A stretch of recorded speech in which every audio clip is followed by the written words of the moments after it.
Hello, travelers, and welcome to the Horror Greenbook, the channel that takes you from coast to coast and con to con. I am your travel guide, Brendan, and we, of course, are here in the scary sanctuary for tonight's live watch party. We will be watching Carrie, so I'm really looking forward to it. I'm a huge Stephen King fan, so for better or for worse, I have seen pretty much most of the adaptations of his work.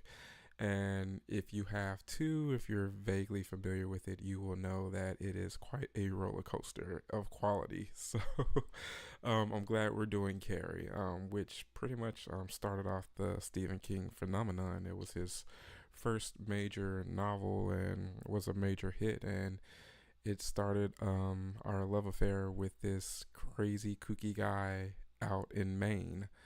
So glad to have you guys here. I'm looking forward to hanging out with you all tonight. I have some convention stuff going on this weekend. I will be at Scarefest in Lexington, Kentucky. It will be my first time going to Scarefest.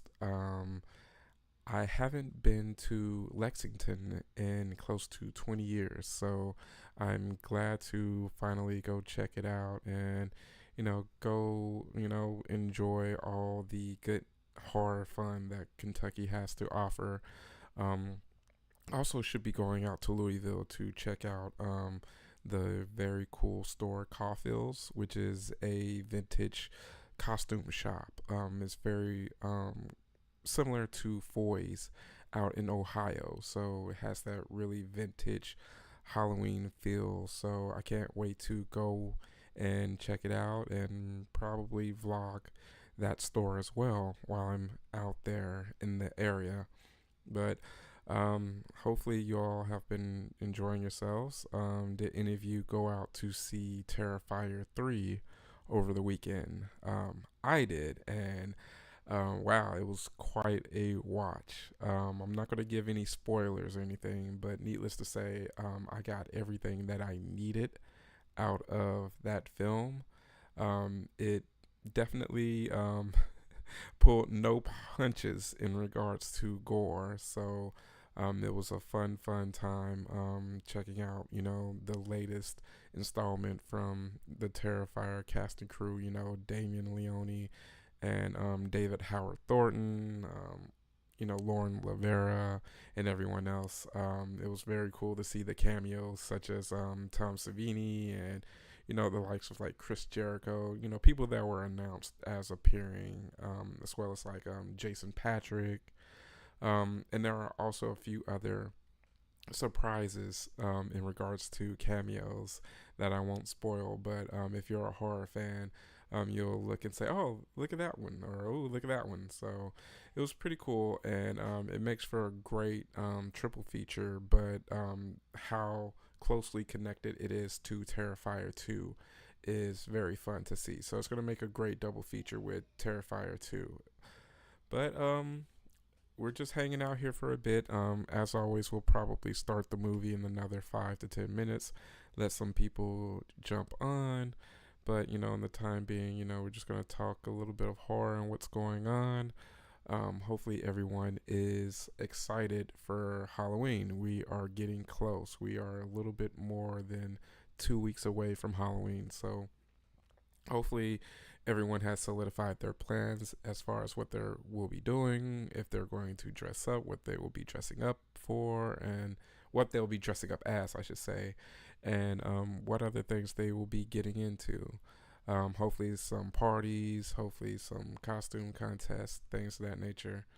So, as for me, if you guys don't know, I will be on a cruise.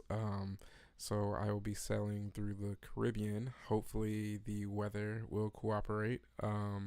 We've had some crazy hurricanes and storms over the past few weeks. So hopefully, it will be smooth sailing and I can get into my Halloween fun while in Belize. So I need to actually go ahead and find out what I'll be dressing up as and what I'll be doing. But we will be doing a most likely a special watch party during Halloween. So I will be announcing that, and you guys stay tuned. Um, but hopefully, you guys will be having a great Halloween night, and maybe you'll be able to hang out with me. And if you're unable to do it live, you'll be able to join me um, for future watches and things of that nature. But oh man, it's gonna be a fun time, man. I love spooky season. I could just really feel it in the air. I'm looking forward to Scarefest this weekend. I know there are gonna be like some great content creators in the house, like Pizzal and a few other people. You may see Brandon from I Like Scary, or other people that are based around that area. I think they're going to be actually doing like a special panel in regards to YouTubers. So I'm looking forward to hanging out at that particular one. Um, one of my favorites, Danielle Harris, she's going to be there as well. She's going to do a live um, podcast of Talk Scary to Me with Scout Taylor Compton. And, it's Halloween season. So, they're going to talk about all the good stuff, what they have going on. And, just to be a part of a live audience will be great. So I need to look into grabbing my tickets for that. I think I'm going to do it because I think it goes on Saturday, and they jam pack a lot of stuff into Scarefest weekend.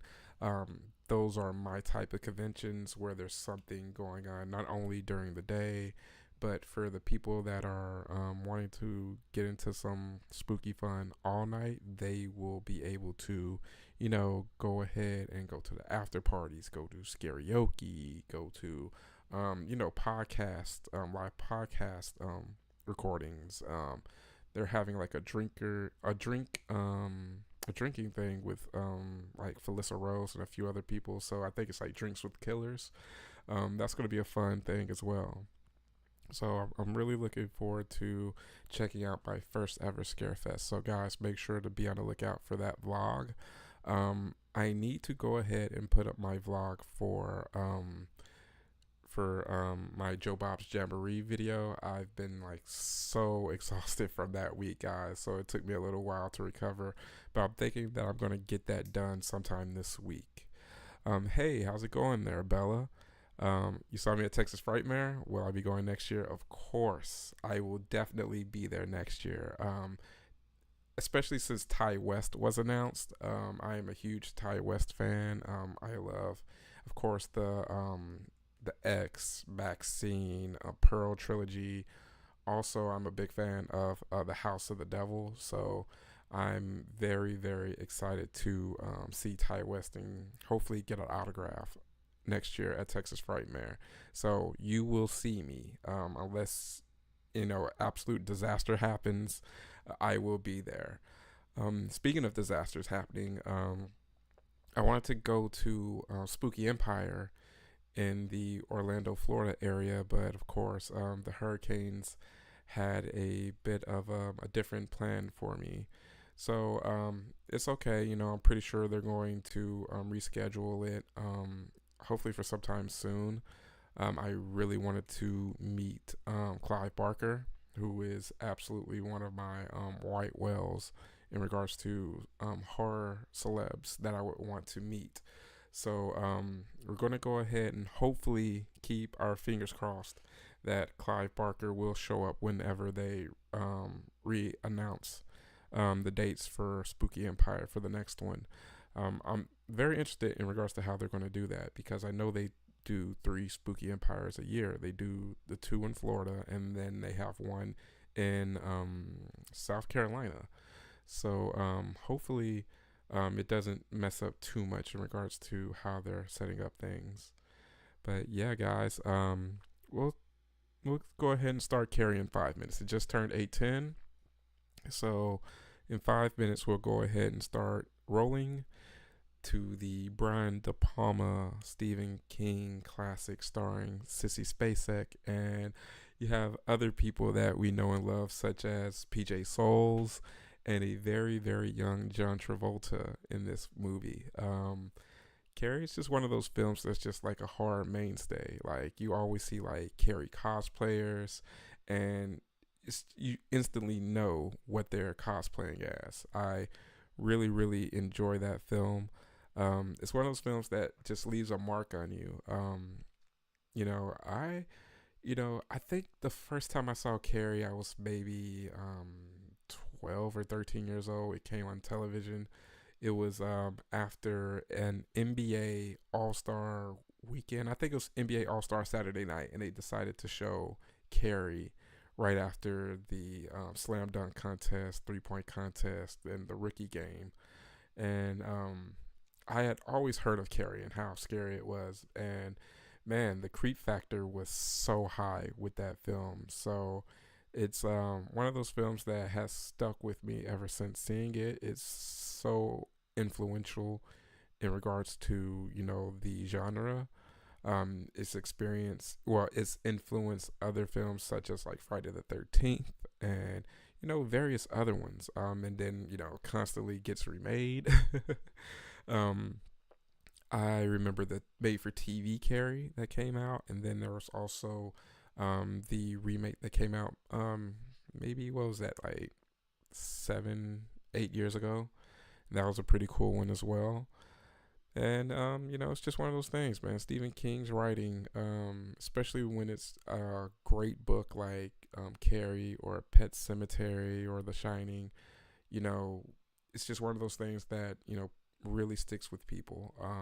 I really, really hope to see Stephen King's hometown of Bangor, Maine, sometime soon. And if I'm lucky, that may be something that's on the agenda for the channel, guys. So if you would like to see more spooky stuff coming up on the channel that I have planned, go ahead and smash the like button.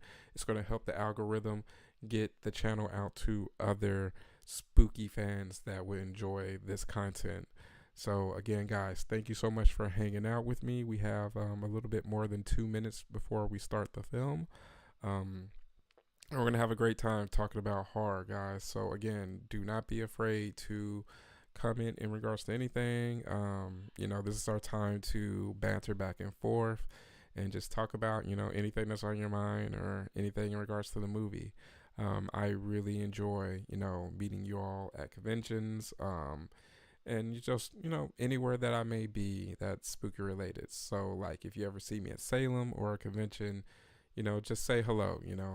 I never mind hanging out with you guys and, just talking about what you guys are into.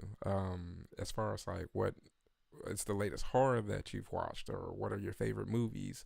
These are the things that make horror fans, the best fans in the world, seriously.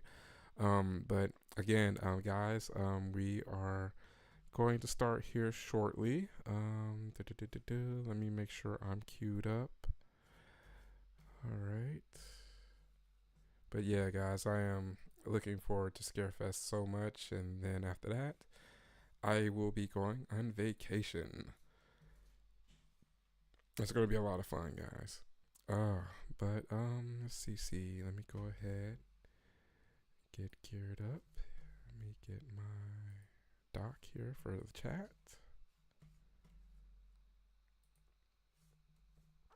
Hey there, guys. Okay. Alright, guys, so get yourselves all queued up. And we will press the play buttons here very shortly. I will give you guys the go ahead here. This is going to be a fun one, guys. I love watching horror with all of you travelers. It really makes all of this worthwhile. One of these days, I want to definitely try to get together like in person watch party. I think that would be like something that's very cool, especially for those of you that are pretty local to me in the Dallas-Fort Worth area. All right, guys, press play.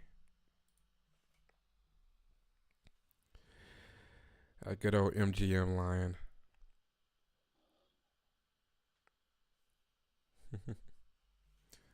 Hold on, let me try something here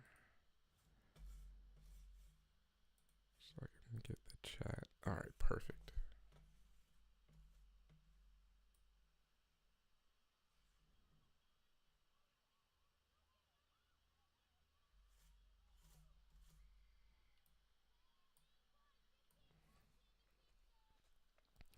Good old Brian DePalma. You know you're gonna get some excellent shots with him. That's for sure.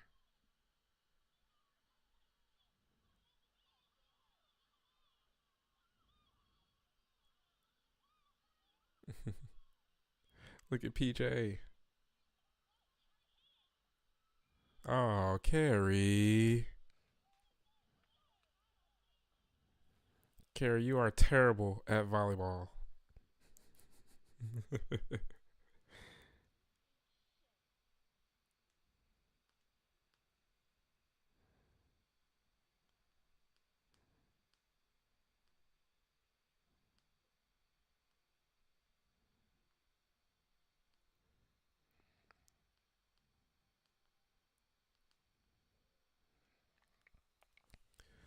Yeah, man. Like, Carrie is an all timer.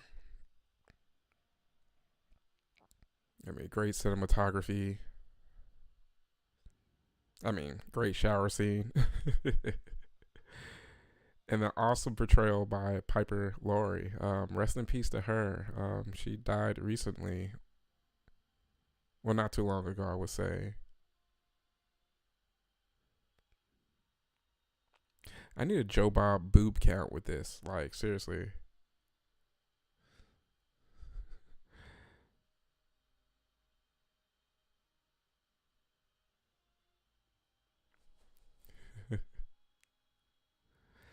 But the girls' locker room fantasies probably started here for a lot of guys. Probably went on a mission to be creeps, like in Porky's.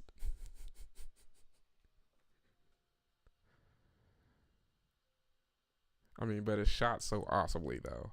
I mean, you want to look at things, but at the same time, you're just like, okay, well, this is very artsy. This is very beautiful.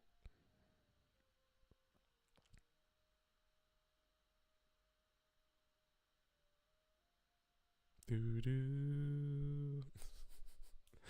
The music's so iconic as well because, like, if you've seen it a couple of times, a lot of the music stays with you as well. Oh, Carrie. Just when you think your life has gotten bad.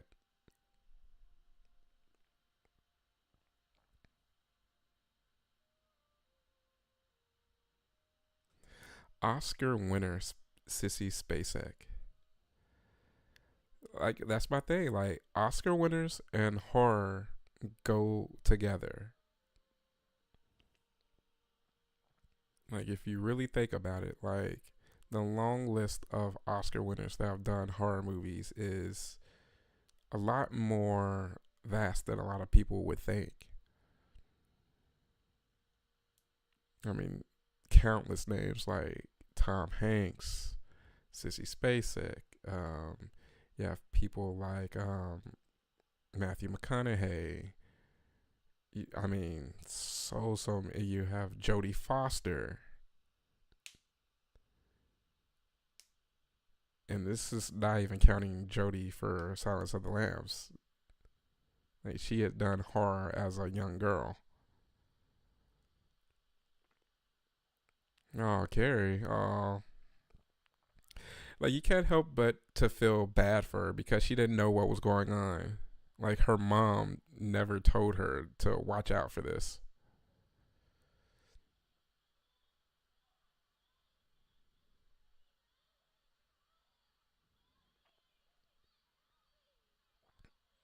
Oh, poor Carrie. Has anyone read the Carrie book? I read it one time back in I think like at high school.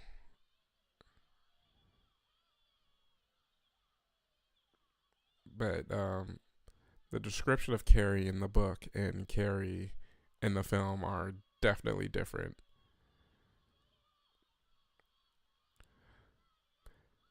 Plug it up, plug it up. No.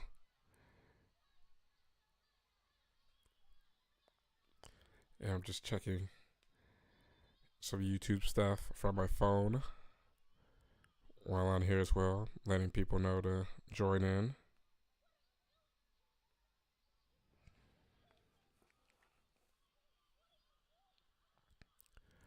But this film also does like a great job of displaying how absolutely terrible teens can be. Like teens are always going to be absolutely terrible to each other in high school. And it also sucks because like for the kids that are being picked on, they think that this is something that's going to last forever. So, it just kind of seems like never ending for some kids. But thankfully, it doesn't last and things do get better. Um, some people that were bullies thankfully become a bit more mature and realize the errors of their ways. Some people just stay the same and hey, forget about them. And then a lot of people who were the nerds and the dweebs end up becoming some very cool people.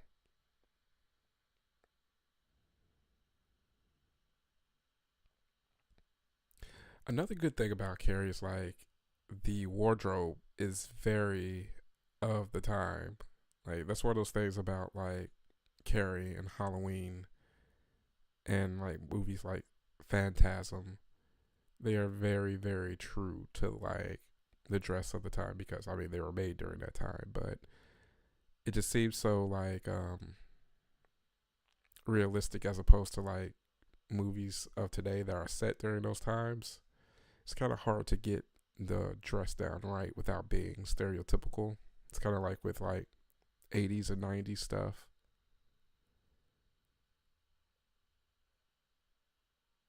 The ones that get it right, they really, really get it right. Kind of like Long Legs. Long Legs did the 90s style of dressing very well.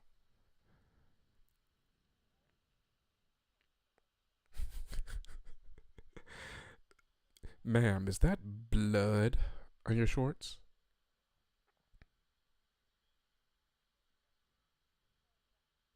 Cassie. She was just such an unassuming girl in the school. Keep calling her Cassie.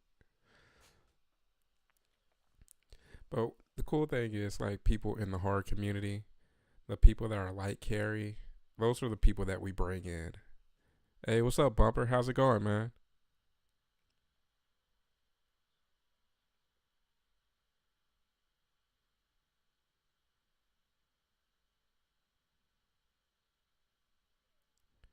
Shows how the faculty can be pretty worthless sometimes in high school. I'm going to try to be nice because I actually know people that are teachers now. And I'm just hoping that they're not worthless at school or work while they're shaping the future. Oh, Bumper, man, I'm so jealous. I so wanted to go to Monster Palooza. Oh, you got to meet Ozzy and family, Griffin Dunn, Bruce Campbell. Nice. That's a great lineup. Um, Monster Palooza brings the heavy hitters. I really want to definitely it's on my list of cons to go to next year. I have to go to a Monster Palooza next year. Bruce Campbell's going to be at Texas Frightmare this year, so I look forward to meeting him and finally getting his autograph. Strange things are happening around Carrie. But yes, I think Carrie would definitely be a cool girl at horror conventions. Like she would probably be really good at like creating like cosplay contests. Well, excuse me, cosplay costumes.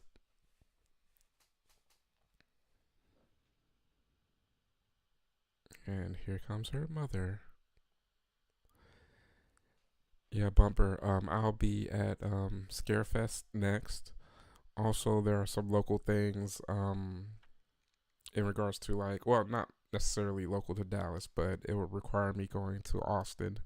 So I have some things in Austin. Um, I'll wait to see if there's an announcement for something in Houston because usually Houston Horror Film Festival puts on something around Christmas time. So that's a great time for me to see all of my friends that are based in Houston.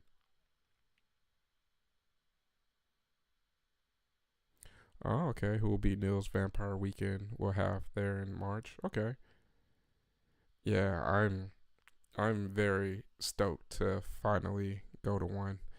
I mean, love how conventions all are a bit different depending on the part of the country that you're in.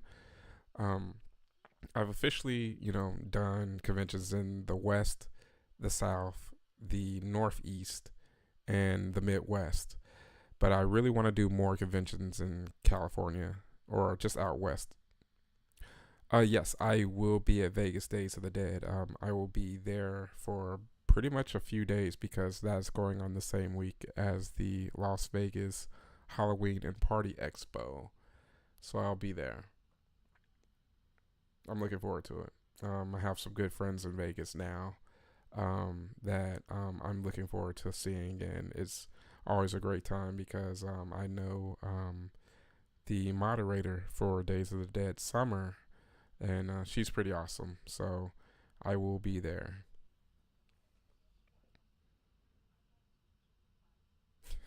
Let me give you some money so that you can get out of my house, Mrs. White.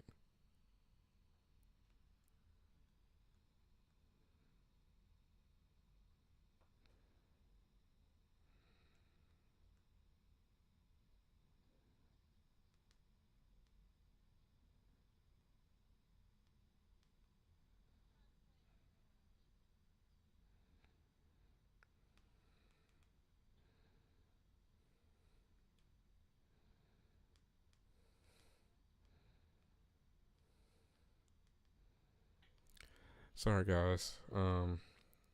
Corresponding with some people online.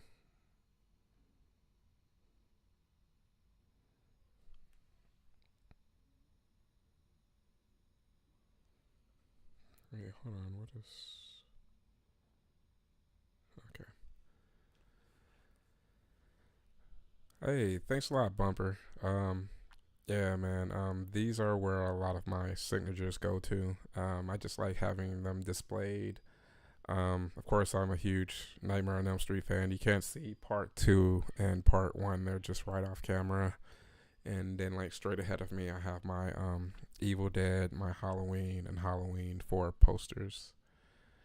I have a few signatures across them. I have a few this way, but that's where my screen is for my projector.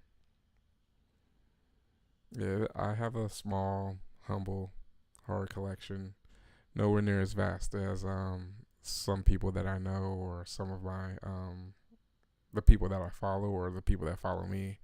I think that's the great thing about it. There's so many ways that people just express their heartdom. Oh, one of the cool things that I did add to the scary sanctuary is I got a rug that is in the design and shape of the window from Suspiria, the very infamous window.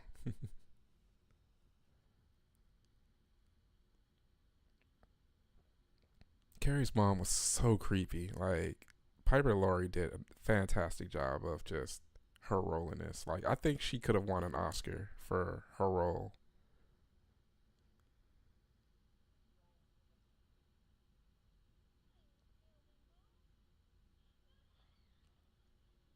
Doing your kids a big disservice, not telling them about the things to expect in life. But the thing that killed me was like, did Carrie's mom just not expect her to ever, get a period in her life? And then does she just think that, I mean, sin just caused it to come about?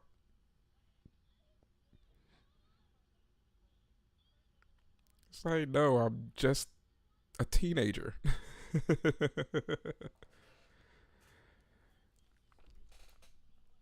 Yeah, I mean, I like the Carrie franchise. I mean, of course, nothing's going to beat the Brian DePalma masterpiece, but I enjoy the Rage Carrie too. I enjoy the TV movie. I'm probably going to watch the TV movie right after this, to be honest, because it's probably been maybe 20, no, I'll say maybe 15 years since I've last seen it. And for those of you that are just joining us, we're at like 15 minutes and 30 seconds into Carrie.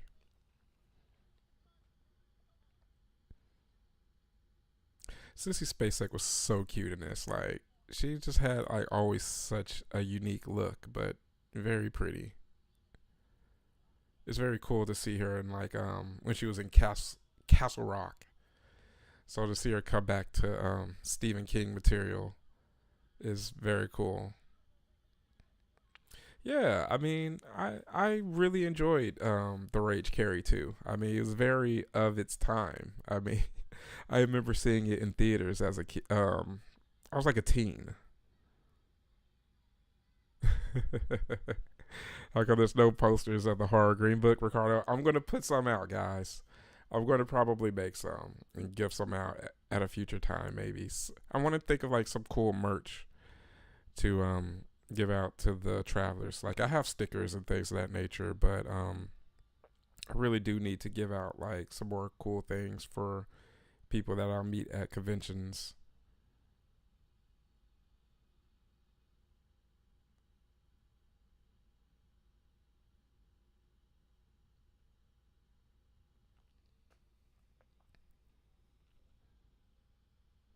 I just noticed that it says white rotary on the sewing machine.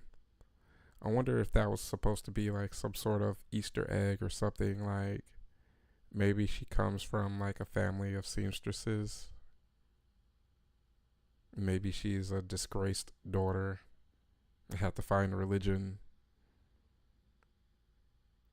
You know, that's maybe some cool backstory to Carrie's mom. And just like an abusive parent, after you do some really traumatizing stuff to your kids, of course, you're going to be nice to them and just completely mess them up in the head.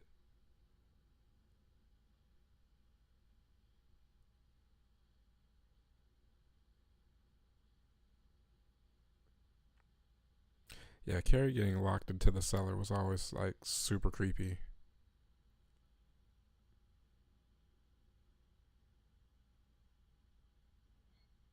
Mm-mm. Totally not trying to be psycho with that little note there. But of course, it's Brian DePalma. Of course, he was trying to, be Hitchcock there.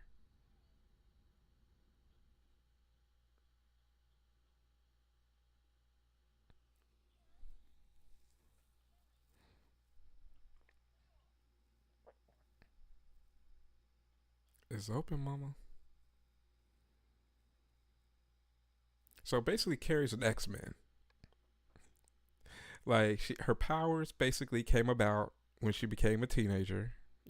When she was growing, and now she's trying to come to grips with it. Can you imagine if Professor X was able to swoop in and save Carrie before she? Well, you'll find out. But who am I kidding? Most of you have already seen this film and are very familiar with it.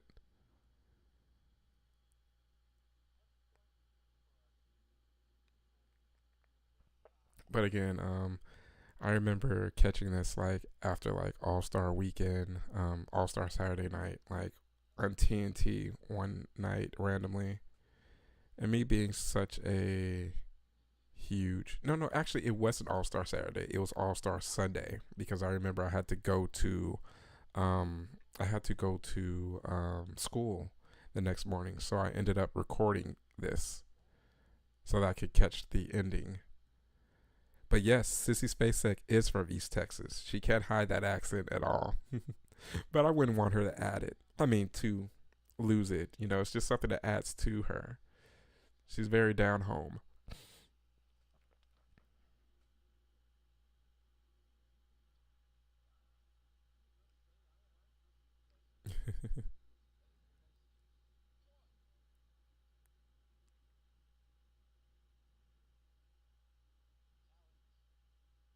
Look at PJ.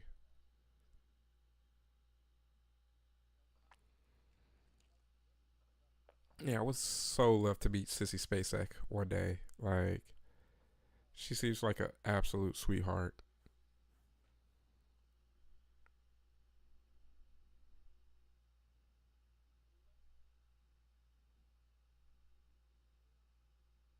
No. Carrie White.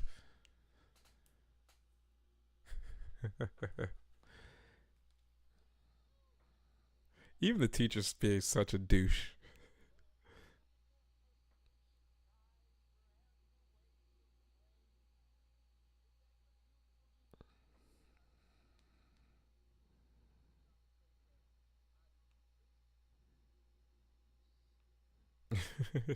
Right, he does. Exactly. The teachers being such a douche.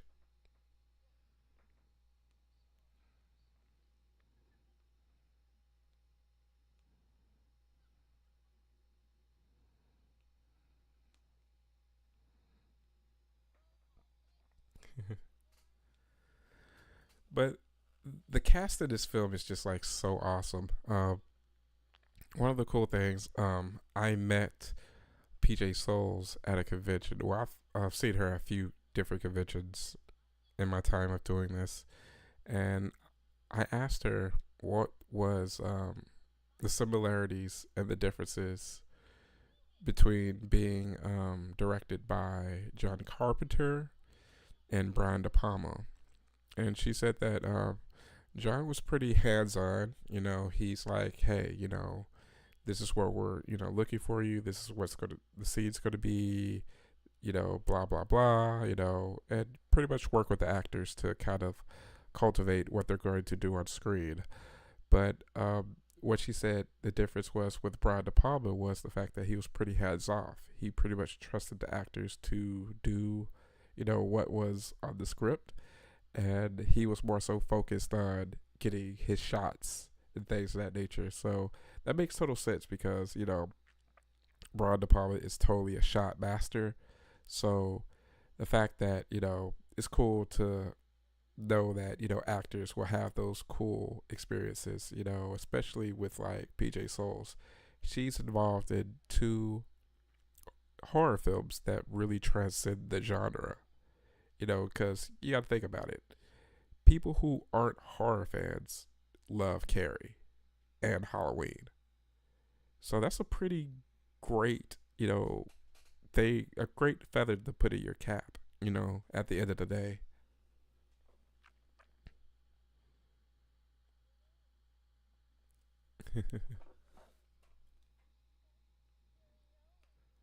Oh man, like I absolutely love her. Like,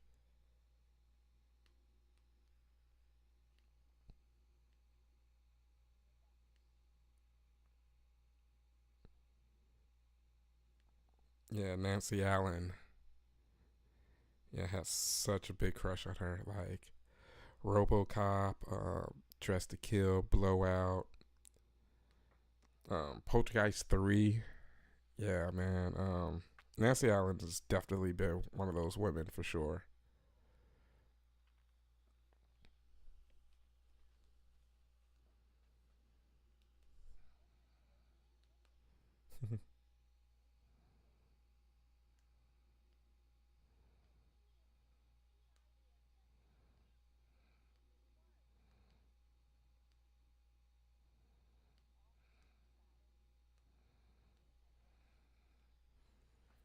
Uh oh. Detention. Busted. You're going to be in the Breakfast Club. Don't you forget about me.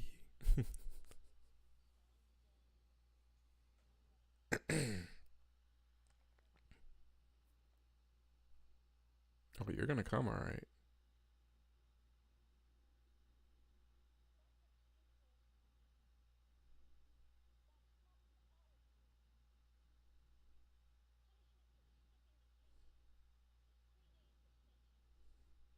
Ooh. She's stepping it up some.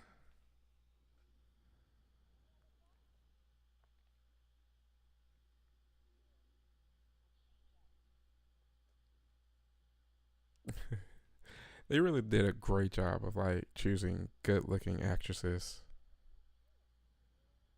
And it's crazy because like Carrie is supposed to be like the ugly duckling in a way, and it's just like, all right, it's Sissy Spacek. She's just so freaking cute and adorable.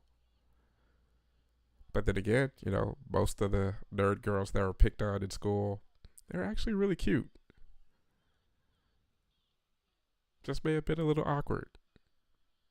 And then you see them at conventions and they're all dressed up in their cosplay or whatever. You're just like, oh, you definitely grew up and became very well adjusted.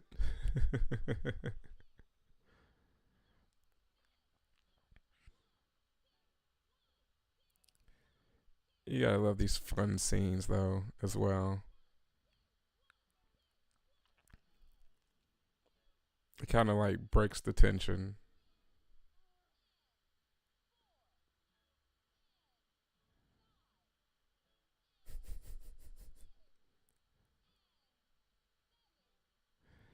I just love how like PJ Souls' character just always kept her baseball cap.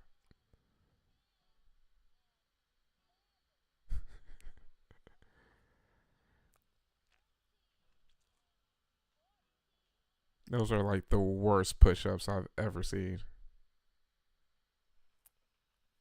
Oh, guys, how many of you are old enough to remember the card catalog? Like, do they even still have the card catalog in libraries nowadays? Is it just all digital catalogs?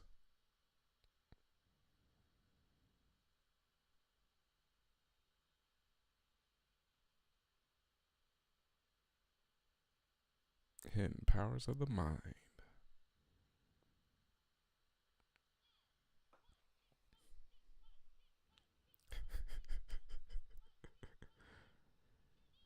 And it's crazy because they are definitely not doing much exercise, but like typical teens, they're just gonna lag behind.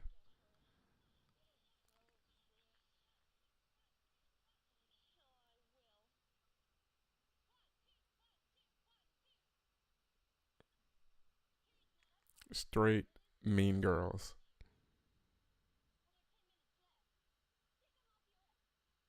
Uh oh. Bow. Back in the days of real corporal punishment in schools. Oh, can you just do any of you guys have any memories, or those of you who are old enough to remember corporal punishment in school? Do you have any moments where a teacher or someone just got really up in the face of a student and then everyone's just like, ooh? Hi. My absolute favorite Stephen King property is The Shining. I am a huge The Shining guy. The Shining is probably my favorite, followed by Pet Cemetery, and then I like Carrie. I like Carrie a lot as well. One of my underrated ones, I love The Stand. The Stand as well is a very fun one. I love the '90s miniseries.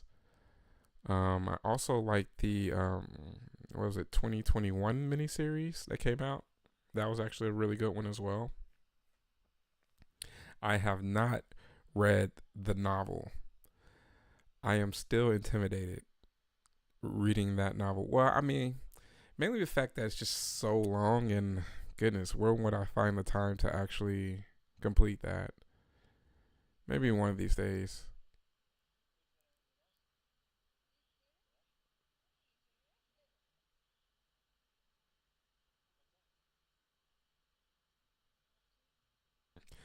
Yeah, they don't really make movies like this anymore. Like the fact that well, this movie isn't really long. It's only an hour and a half, but they sneak in enough time to let you know about the other high schoolers. They let you know about Carrie, Carrie's mom, everything that's going on, and it's just a slow bubble until it just boils right over. I did watch the new Salem's Lot, and I watched it over the weekend that it came out when I was at Joe Bob's Jamboree. I was a bit sleep deprived when I was watching it, but I did really enjoy it. Um, I'm not the biggest fan of the original Salem's Lot, So I don't really have a super high regard for it in regards to comparing it to a new one. But I will say that I did actually enjoy it. Um, One negative that I had for it was the fact that I think that it should have been a mini series. The pacing was everything went by super quick in the new Salem's Lot. So before you know it, you reach the conclusion of the film very quickly, and before you know it, seems like it's just ending.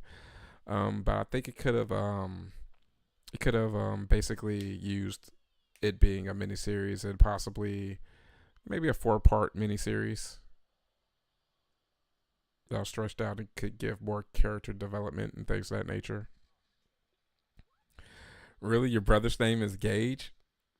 Oh wow, that's crazy. Yeah, I love Pet Cemetery. I've met the cast members a few different times at horror conventions, and they are absolutely wonderful.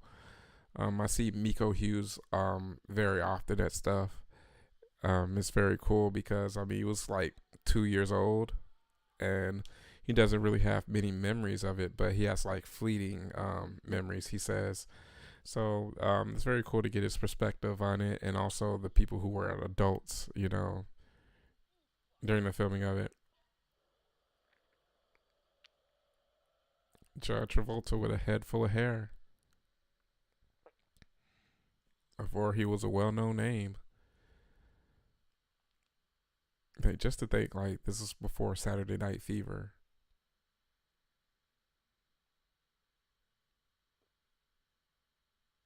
and before Scientology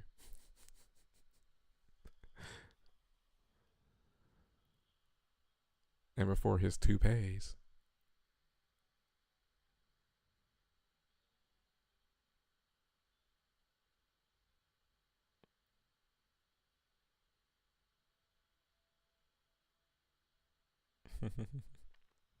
High school shenanigans. Yeah, I really like Pet Cemetery. I enjoyed Pet Cemetery 2 as well with Edward Furlong. I'm not a big fan of the Pet Cemetery remake, nor the prequel to the Pet Cemetery remake, Pet Cemetery Bloodlines. Um, but you know what? I do like I do like Pet Cemetery's Bloodlines up to a certain point. Things are going well to the point where at the end, well, I'm gonna spoil it for you guys. So if you don't want to be spoiled to Pet Cemetery Bloodlines, go ahead and skip maybe another 30 seconds forward. But um, there's a point in the movie where they are searching for the zombie, which is well the undead being or whatever, and there's maybe like 4 people in the group, only looking for one undead person. Why they decided to do the split up so that of course they could be picked off one by one. Dumbest decision in horror history. It's like they were like, "Hey, let's split up," and it's just like, why? You know they're gonna get killed. So everything was going good until that point in Bloodlines. Hey, what's up, JD? No problem, man. Better late than never, I always say. Oh, really? Ty West is coming to Horror Hound in March too? Oh, well, great, great. So, I will get a chance to see him in March, before he comes to Texas at Horror Hound in May. So, thanks for letting me know.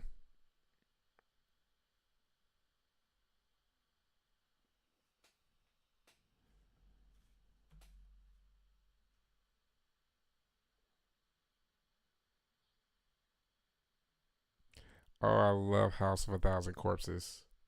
Oh, so you're going as Baby? Oh, that's gonna be awesome. Love Baby. Yeah, that's one way to apologize.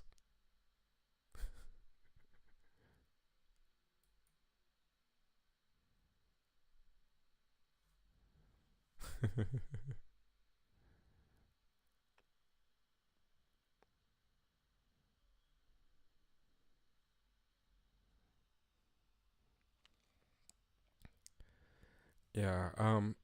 We probably will do something Rob Zombie related. That would be pretty fun. So we may actually do something like that. She was really hating on Carrie hard. Hey, poor little Carrie. She's not even thinking about any of them. She has bigger fish to fry. She's trying to figure out what's going on with her. But yes, Bella, I will definitely take that into consideration. We should definitely do House of a Thousand Corpses.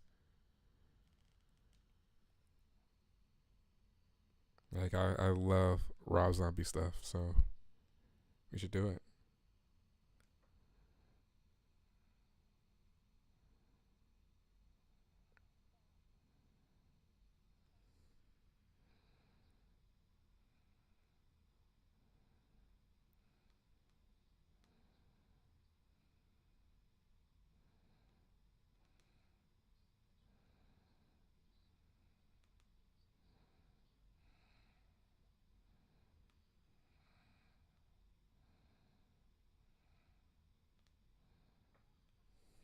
Okay.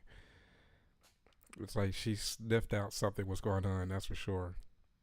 Carrie is a bright cookie.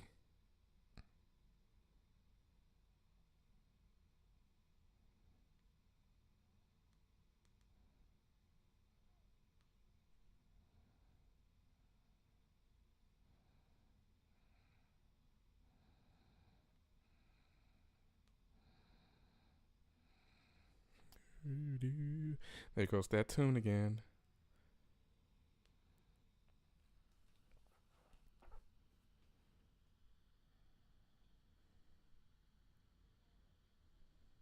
Oh,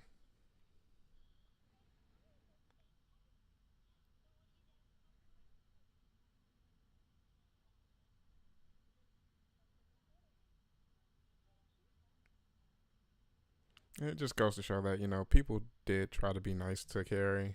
It just makes it even more tragic because it's just like, oh, this is not going to end up well, guys.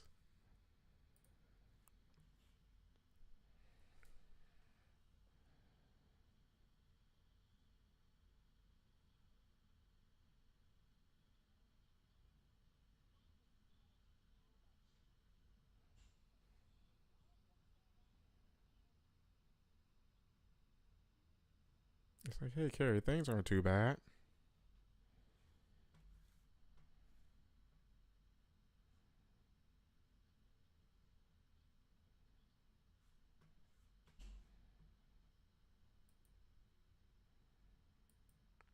It's like, do you not realize how cute you are?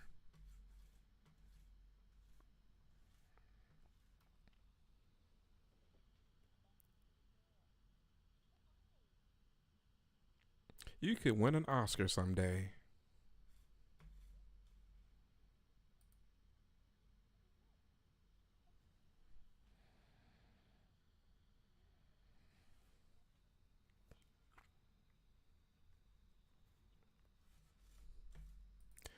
It seems like one of those it's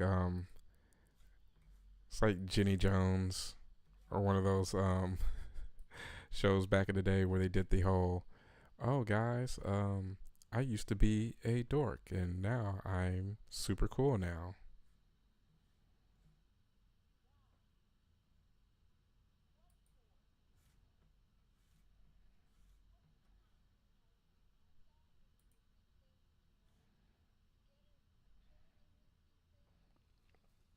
It's like I promise we're up to all good altruistic things.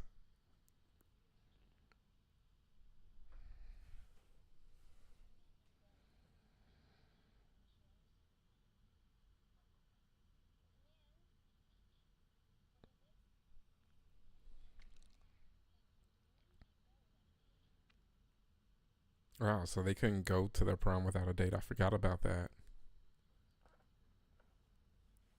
So that's got to be pretty sucky that you couldn't go to your prom unless you had a date. What about the people that weren't so lucky to have a date? Well, they couldn't go.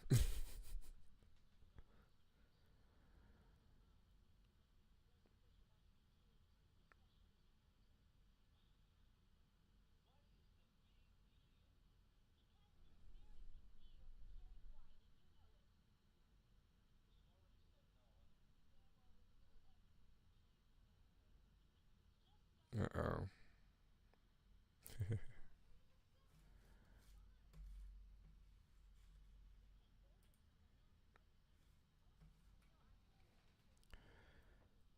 You gotta love the Snoopy teachers.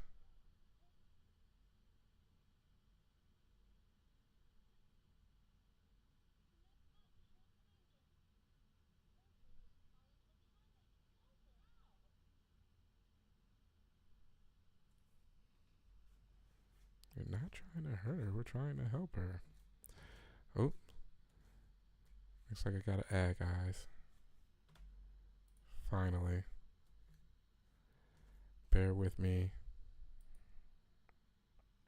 But yeah, guys. Oh man, I absolutely love Carrie. Such a fun watch. It never gets old. Like it's one of those films where you just know that it's just so well done.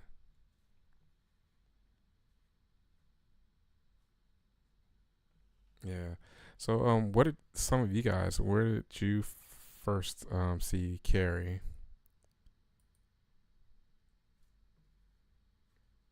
And did you know this was a film that was pretty special from the onslaught, or did you hear about did you hear about like how iconic it was? I think my mom told me about like how cool Carrie was as a film as a kid, and I'm like, okay, I'll have to actually catch that one day. And then I actually caught it on TV. All right, guys, and I'm at 41 minutes and 30 seconds.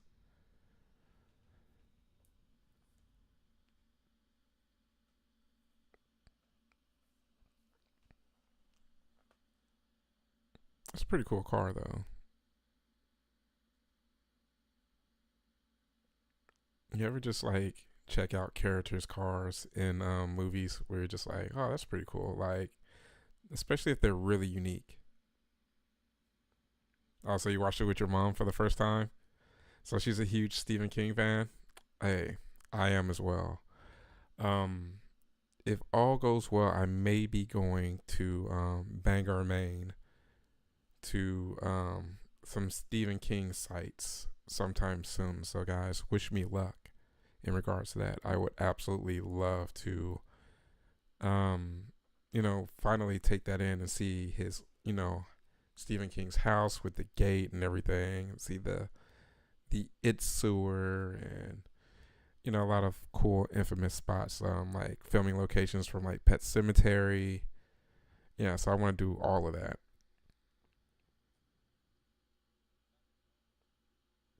I actually want to go stay at the Stanley Hotel. That's another thing that I really want to do. Definitely, thank you so much. And whenever I do that, I will definitely post up that I will be doing that, and of course, vlogging that and bringing it to you, travelers.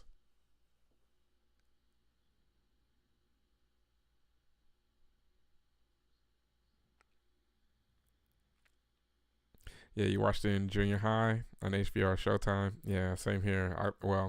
I caught it edited, so I saw it on TNT for the first time. But thankfully, you don't have to do much editing except for the boobs at the beginning of Carrie. So other than that, is a pretty good cut. Oh, there's some foreshadowing.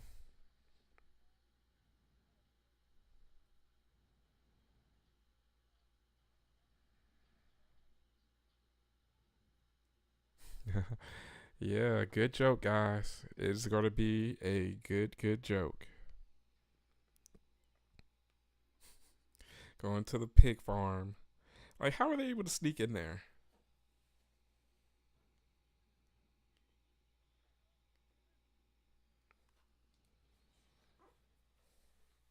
Bates packing. That definitely has to be another reference to Alfred Hitchcock. But that's one of the things that I really do love about Brian DePalma. He's such a Hitchcock fanboy and very unapologetic about it. So, I mean, I think that's dope.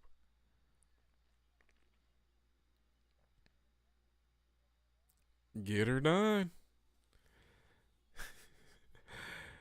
Who would have thought that he was a, you know, uh oh.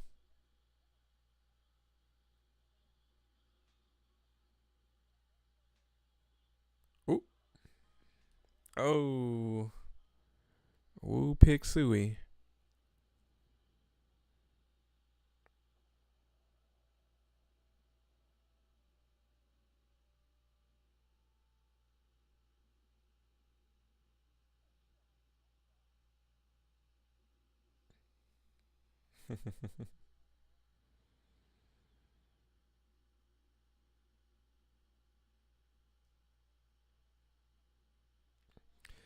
Is it me or did Mrs. White pick out like the most creepy religious iconography that she could absolutely find? or or if some of you grew up in like the Bible Belt like I did, you probably did see some pretty wonky looking religious art.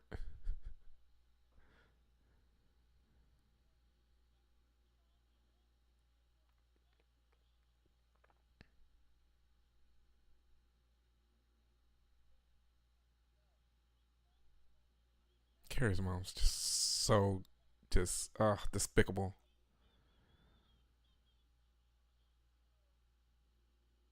I'm not going to that closet, woman.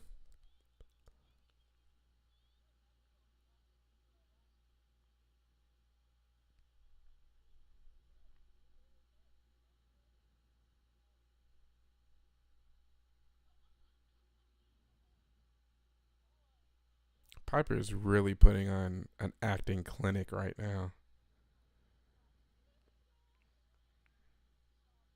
You want those dirty pillows?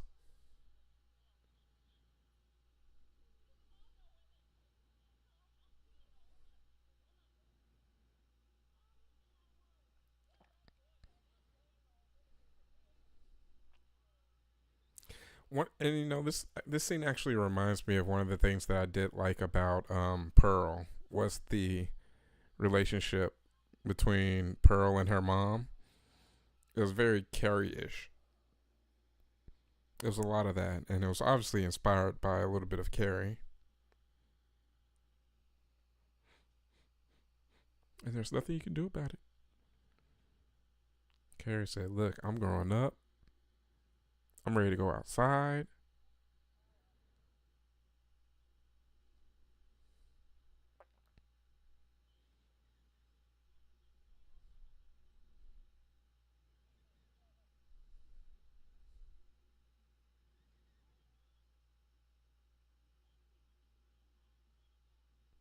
See what happens when you read? Uh oh.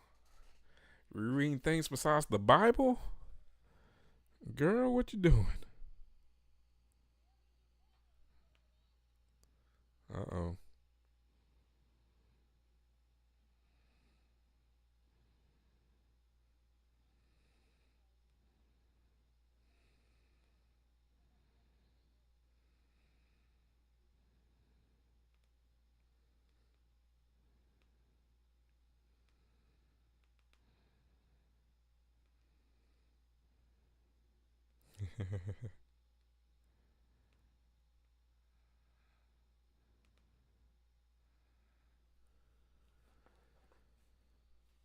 It's such an elaborate setup for a prank. Like, just imagine having it out for the social pariah in your school that you're gonna go and kill pigs, um, drain the blood, collect the blood, and go ahead and set it up so that it could dump on her during the most a little, you know, elaborate night of the school year. Talk about losers. Like, you guys are supposed to be so popular. Aren't you supposed to have like other things to do?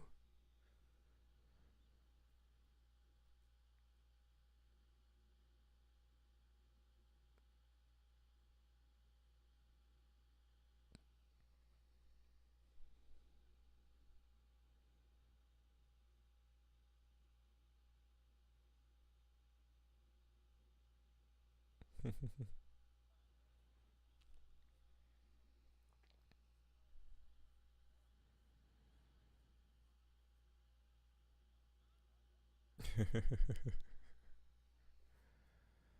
right, guys. I am at officially 50 minutes.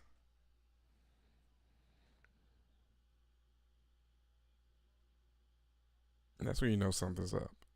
When people that have shown no effort in regards to something in regards to high school all of a sudden are interested, that's a big, big warning sign.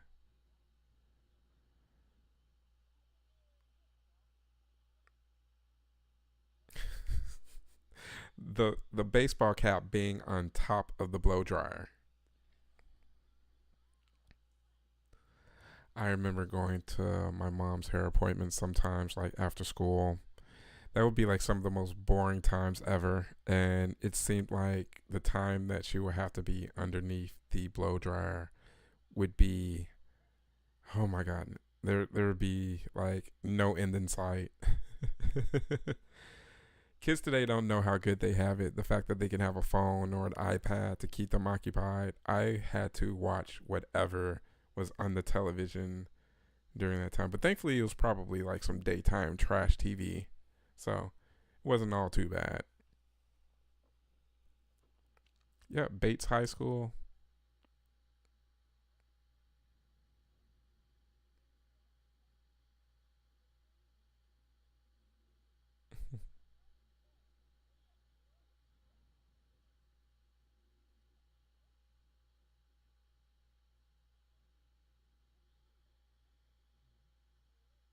Brian DePalma in these overhead shots. Oh, funky, funky, funky. Mm, mm. Gotta love that music, guys. And this is actually a pretty fun scene in the film. Gotta love this good montage. Getting ready for prom. Getting ready for prom.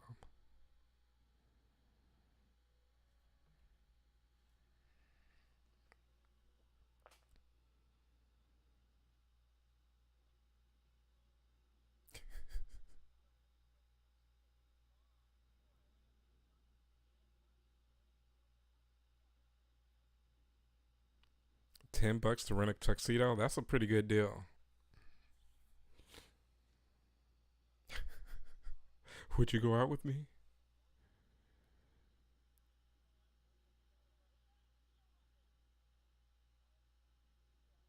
You gotta get the ruffles. I mean, why haven't the ruffles come back, guys?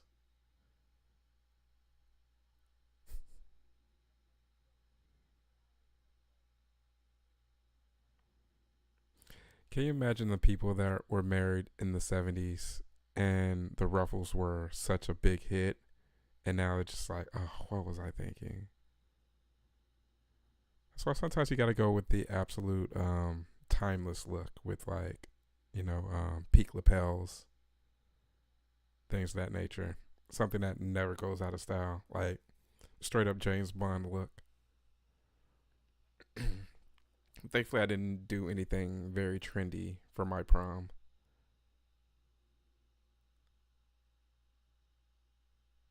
Ooh, I can see those dirty pillows.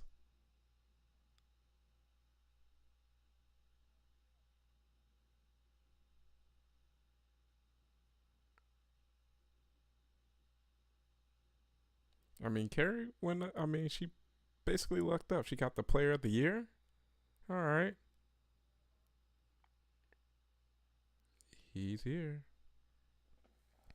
I can see your dirty pillows. All right, I saw those dirty pillows earlier in the intro scene.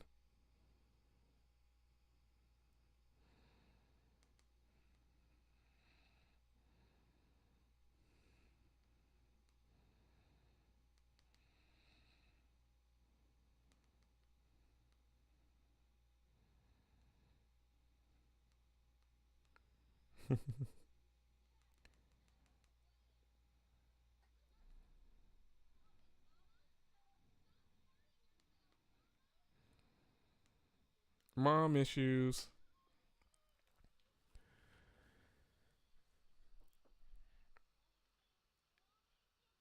Man, those jealous moms or just parents that are just jealous of their kids. It's always pretty interesting. Oh, there he is. It's just a little late.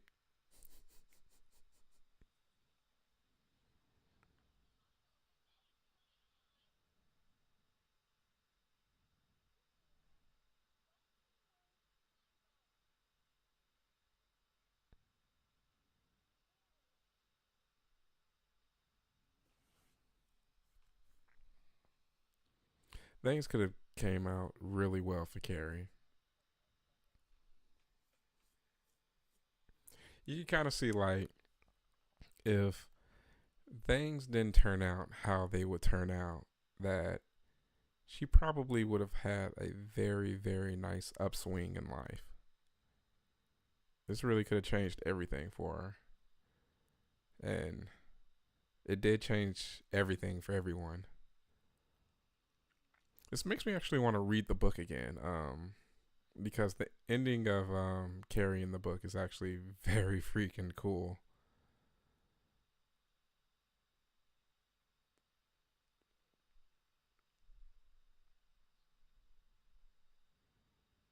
Do do do do do do do do do do do do do do do do do. It's such a vibe. This movie, like the music, the dress, the cast members. Such a great story.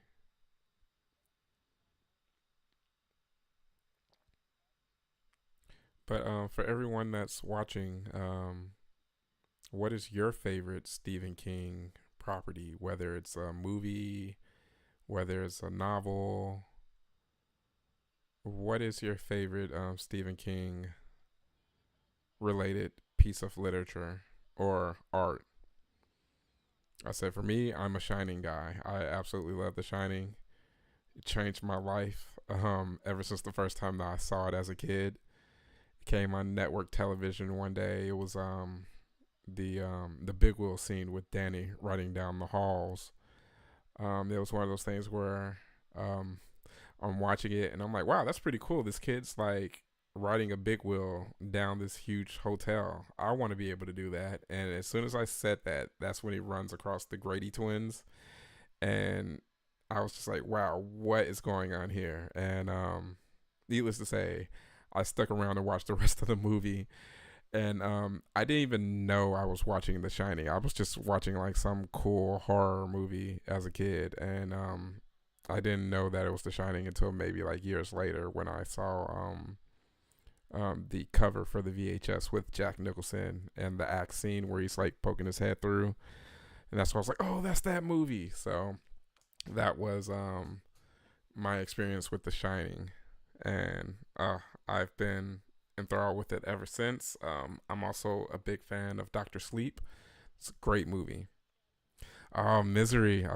Love Misery. And Shawshank Redemption is an absolute classic. Like that's one of the first movies that I watched like back to back to back because it was just like such a magnificent film. Like I'll never forget my brother renting that and watching that one weekend that I was over hanging out at his house and immediately had to watch it again and then had to watch it again because it was just such a good movie. But yeah, I love Misery. Misery's awesome. Um, can't get much better than that. Good old Kathy Bates. And there's a that reminds me. There's this really cool Misery shirt that I need to get pretty soon. Hopefully, it doesn't sell out on the website, but it's just basically a shirt of it says Misery on it, and it has the infamous scene where she's placing the block between his feet, and you're just like, oh, that's all I need to see. That's all I need to know. So it's definitely one of those statement shirts for real for horror fans that are just gonna be, like, oh, I love that movie. That's the thing. Well, that's one of my addictions as a horror fan. I love horror T-shirts. So it's hard to spend the money on shirts because they're getting more and more expensive. But as long as they're good quality, I'm there for it. have to find ways to justify spending $30 on a T-shirt.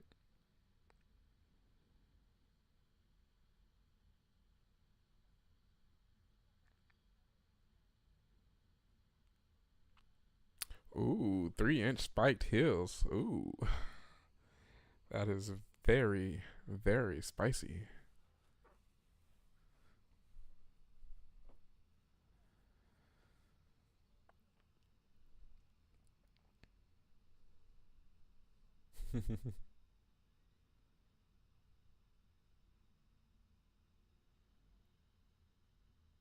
Hey, what's up, Josh? How's it going, man? Hey, no worries, man. I'm glad that you're here. Just doing some Carrie tonight, so definitely enjoying that, vibing. We finally made it to the prom. We're at 1 minute and 50. Well, goodness, 1 minute, 1 hour and 50 seconds.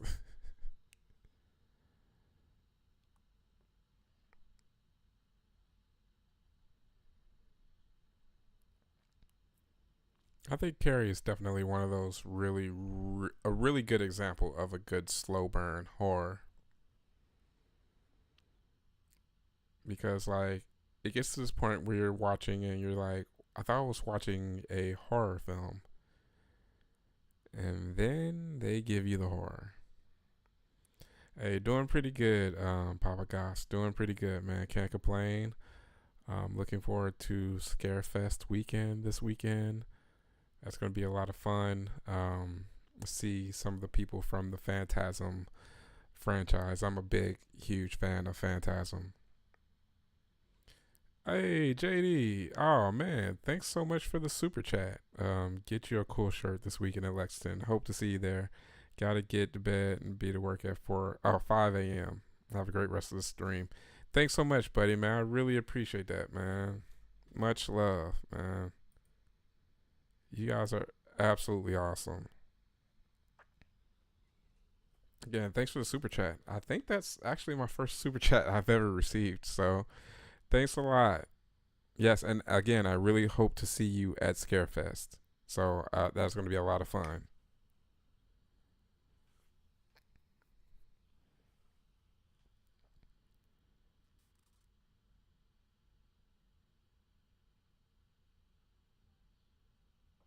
Yeah, have a good night, Jeff. Definitely. Thanks a lot. Yeah, Josh. Scarefest is pretty awesome, man. I've been wanting to go for a few years now. When I first got on the radar for Scarefest, that is when they had the Nightmare on Elm Street 4 reunion, and I am a huge Tree Master fan. So, unfortunately, I missed it, but I ended up catching most of the cast at Spooky Empire last year. But finally, I'll be able to check it out. And Scarefest looks like one of those really big immersive cons that has a lot going on. Like they have tons of stuff going on in Saturday. So they're doing like drinks with killers. They're doing like a paranormal ghost hunting thing. Scout and Danielle are doing a live recording of Talk Scary to Me. There's the actual official after party. There's a ton going on at Scarefest, so I'm really, really looking forward to finally getting it. Hey, thanks a lot, Josh, man, for the super chat. Hey,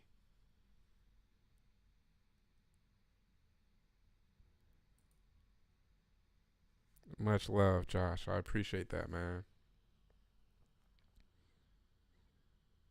And again, you guys don't have to super chat or anything like that, but I do really appreciate it, the love and support, guys.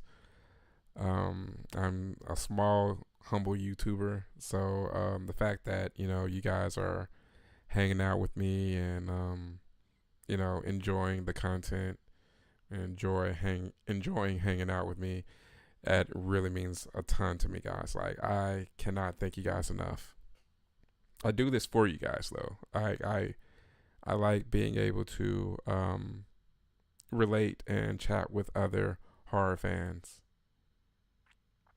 Hey man, every little bit helps. I really, really appreciate the love, guys. Oh, Bella, thanks a lot. Thanks, Bells. Man, y'all are the best. Like seriously, I really really do appreciate the love and support, guys. Yes, you're right, Josh. The super chat train. People all over the world join hands. Get the super chat train. Super chat chain.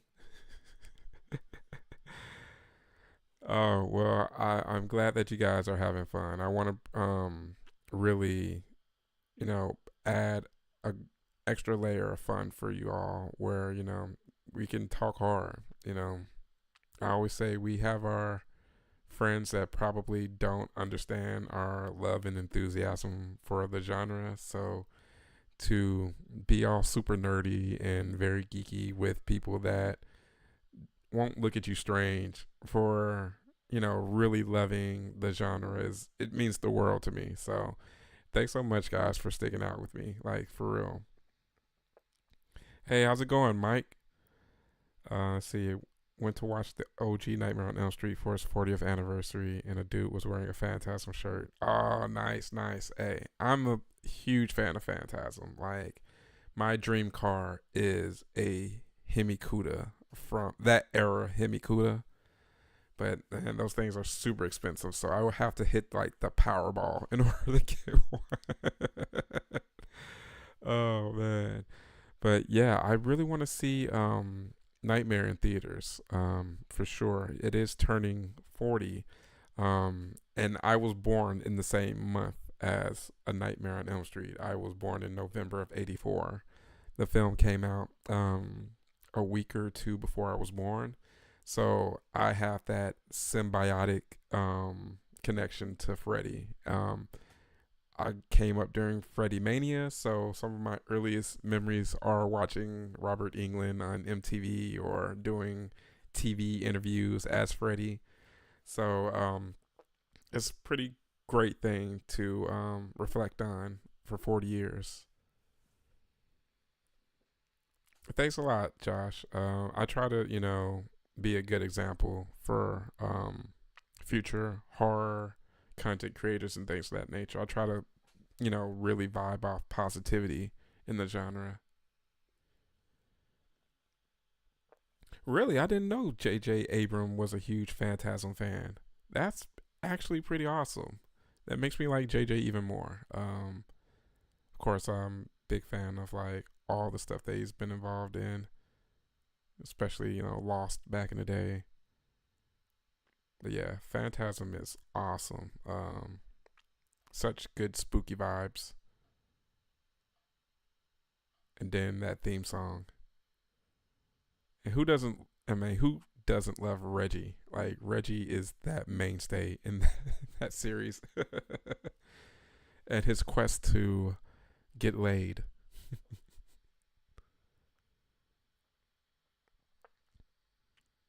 Yeah, but speaking of like Freddy Krueger and Freddy Mania, it's awesome to get a little bit of that with Art the Clown nowadays. We're kind of living in the time of Art Mania because we're watching this franchise that started off as this little short, and then it got into a bigger short, and it started with being included in All Hallows Eve. Then we get Terrifier, and that created buzz. And then now you have Terrifier 2, which, really shot him to another level. And now we have Terrifier 3, and he's going to really become a household name. Like, you have little kids that dress up as Art the Clown, and it takes me back to those moments as a little kid wanting to dress up as Freddy or just absolutely loving Freddy. So I'm really, really happy to see where horror is right now. And then not only that, but Terrifier 3 is the number one movie in the country right now. So major congrats to Damien Leone, David Howard Thornton, Lauren Rivera, and the rest of the cast and crew with Terrifier, because they really deserve it. That's where he based Captain Phasma off of in Star Wars. Oh, that's very cool. Hey, thanks for letting me know that, Josh. I really didn't know that. That is a very cool tidbit to bring up in the future. And yes, Bella, I have seen the new Terrifier 3. Oh, it is a must watch, especially in theaters, just to get other people's reactions.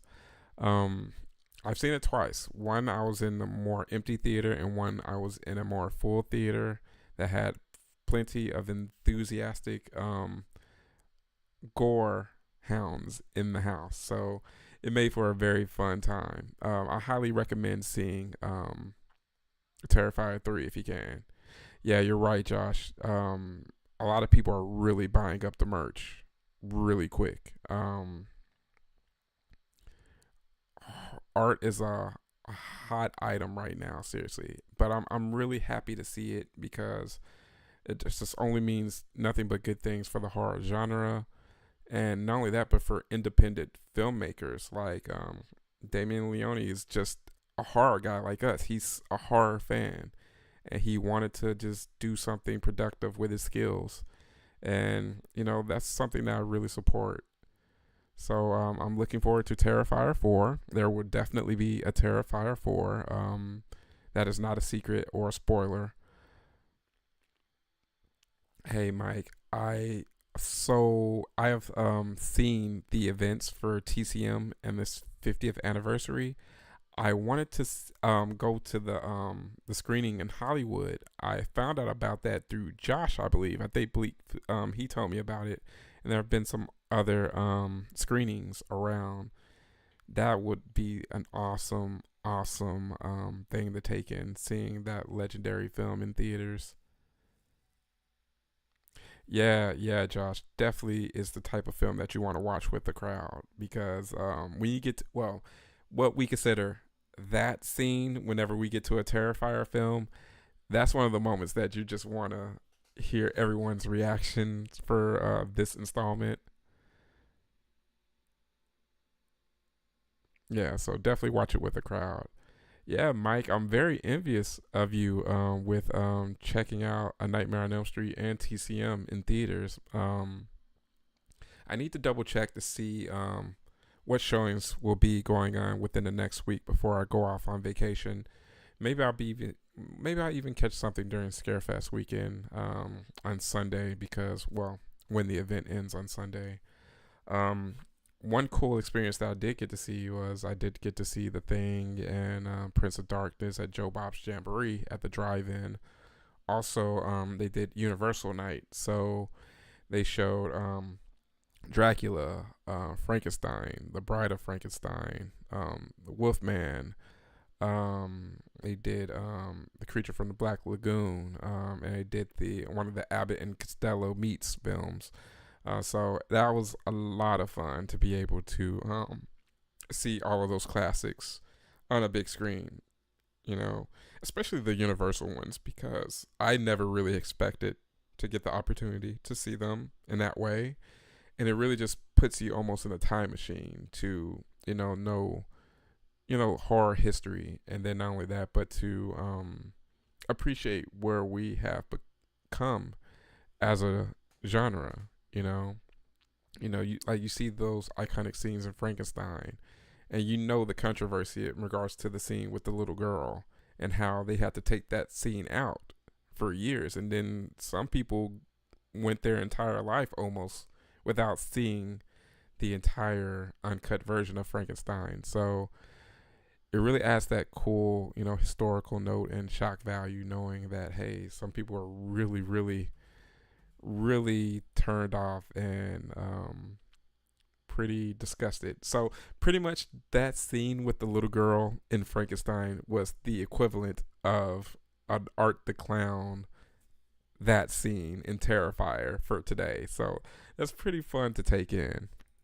All right, guys, we're getting to the money shot. We are 1 hour and 14 minutes into Carrie, and they are dangling the bucket. What's in the bucket? What's in the bucket?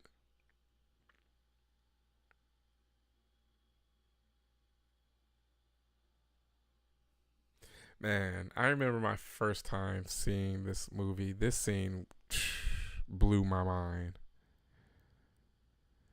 And I think this is when you can really, really appreciate all of Brian DePalma's genius in regards to camera work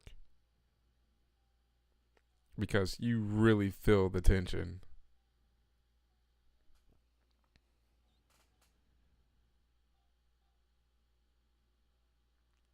Uh oh.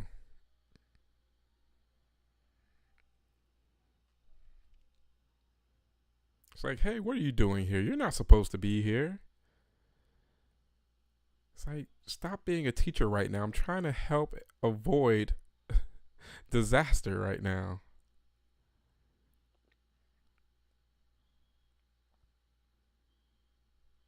No, Carrie. She's supposed to be having the absolute best time of her life right now.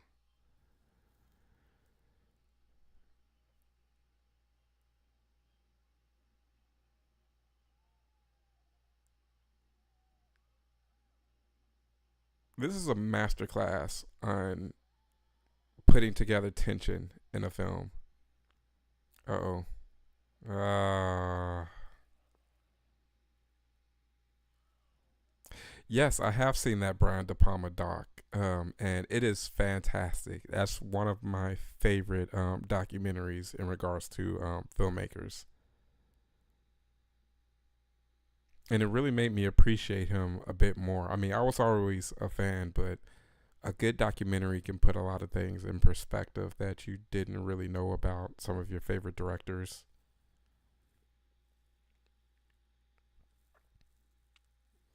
Man, Mike, it was quite the experience.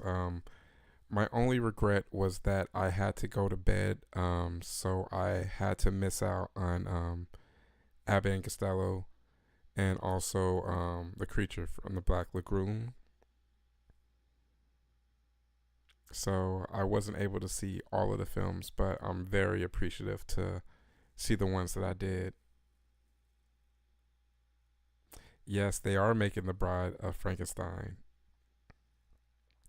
Yeah, they're doing like a Bride movie and they are doing a Frankenstein movie, but they're not related.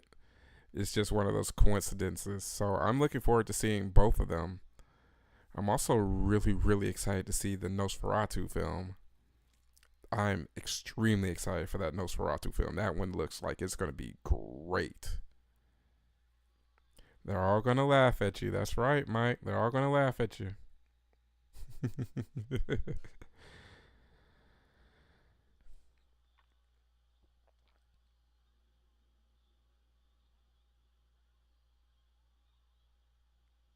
Yeah, man, that's just like such a cool look. Like when you see a Carrie cosplayer, you can't help but to show them much love. Yeah, man, like they really turned it up with this scene. Like this scene really freaked me out as a kid.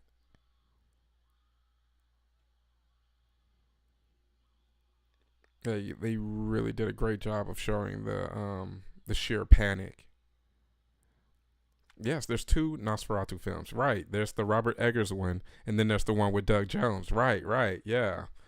Um, I remember Doug Jones talking about it at one of the conventions that I was at. So I'm looking forward to seeing both Nosferatus for real. I mean, I'm a huge fan of anything Doug Jones. So um, I'm looking forward to seeing. I mean, we're in a good spot with horror, guys. We are living in a great, great time to be a horror fan. Right, we're getting all types of cool adaptations. Independent films are just making a killing right now. Um, I mean, horror is the number one, genre right now. Yeah, you're right, Mike. I was a little bit apprehensive when I first heard about it, but when I saw when they first showed like the poster, I was really intrigued. And then I saw the trailer, and then the fact that they didn't really show too much in the trailer, but they showed that right amount, and I was like, okay, I think we're gonna be okay. I think this is gonna be great. So much chaos. Almost wish where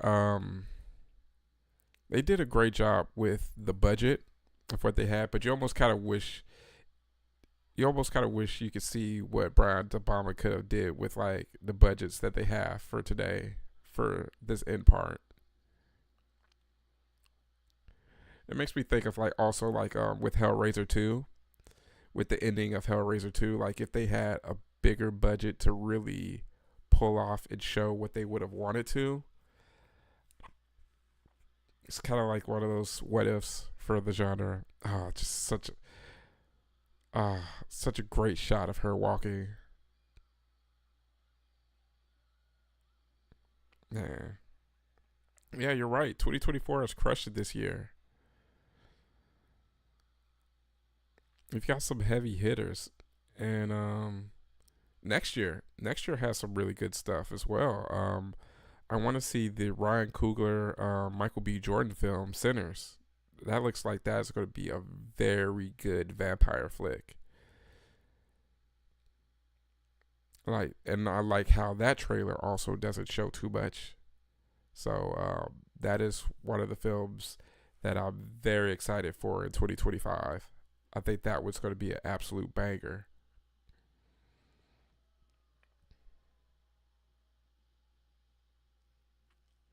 Yeah, I think if the budget was bigger, they would have showed Carrie's destruction in the actual town, more of the destruction in the town, because that is one of the things that the book elaborated a bit more on, was all the stuff that she did within the town to actually really mess it up. Good riddance to them.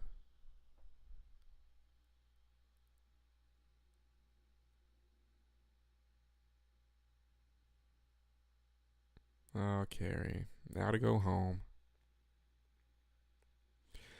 And it kind of reminds me of that feeling like you ever had your parents tell you some stuff that was going to happen and you didn't take their advice, and then it happened, and then you have to do that walk of shame back home, and you're just hoping that you don't hear that "I told you so." I wonder if Carrie was thinking that at that moment. Yeah, exactly, Mike. I mean, Carrie went through so much in this film, and she's so likable. Like, she's totally like that person that you see. You're just like, why couldn't y'all just be nice to the girl? Like, it's not like she's doing anything like super duper awkward. She's not being condescending to y'all or being one of those really like annoying people. She's just the quiet girl, and she's a quiet, pretty girl at that. So you can't help but to root for her to get her revenge on all the people that did her wrong.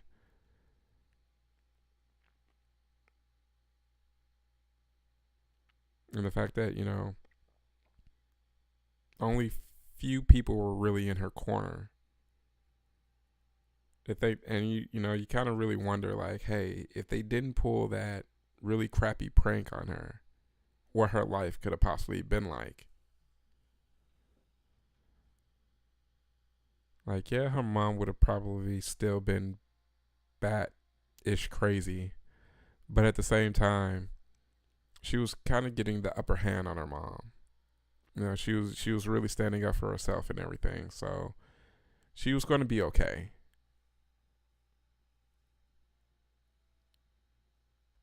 But Stephen King definitely knows how to write those bullies.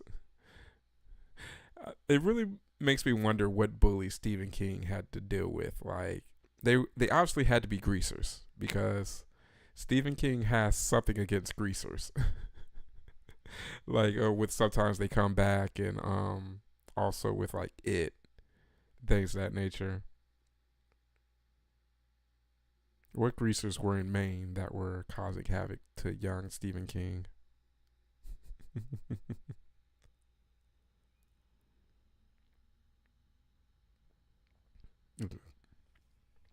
But even her going back home, this was like so creepy.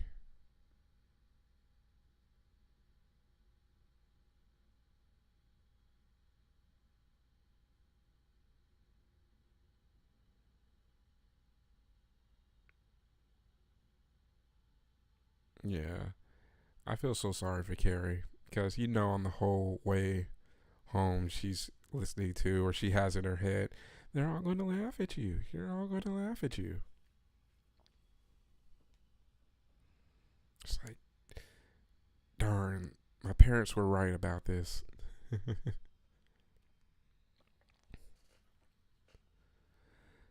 But also, it kind of makes you wonder, like, okay,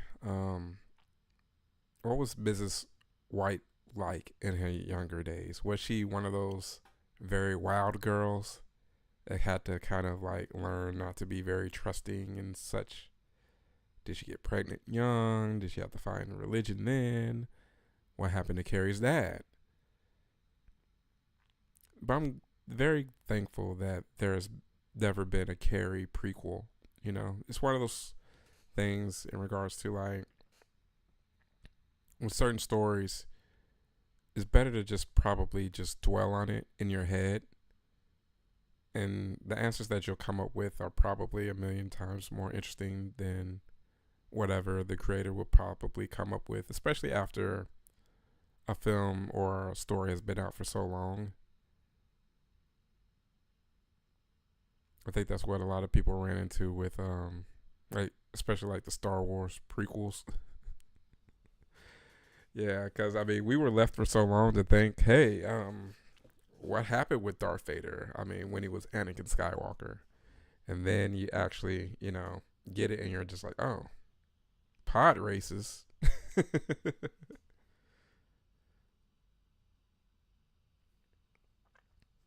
So they all laughed at you, huh? That's the type of parent that I would be. No, no, I'm just kidding. But I am the type of person that's an I told you so person.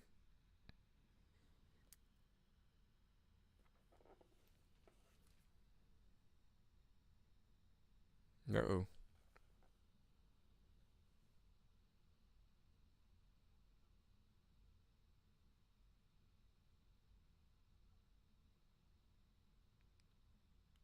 Yeah, I don't care what anyone says. Piper Laurie should definitely won an Oscar for this role. It's just one of those performances that I mean, even though she's chewing up a lot of scenery, she is a little campy in it, but it comes off as truly genuine at the same time.